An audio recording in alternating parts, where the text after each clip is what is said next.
Magandang araw po sa inyong lahat. Ako po si Dick Gordon, Chairman ng Philippine Red Cross. Itong buwan po ito ay kabuwanan ng tinatawag natin National Disaster Resilience Month.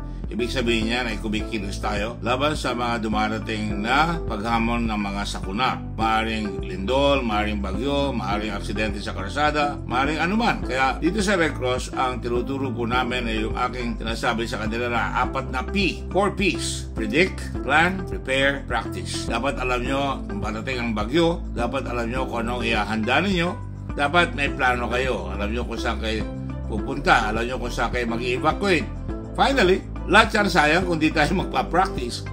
Kaya kailangan po sa mga panahon na ito, acta non verba sa Latin. Ibig sabihin, action, not word. Madalas tayo, nauna ang salita sa gawa.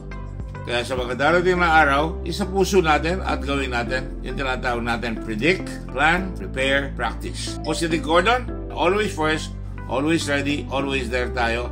Kaya sumama sa Red Cross at para sa ganoon, tayo alam natin ang gagawin natin sa lahat ng oras.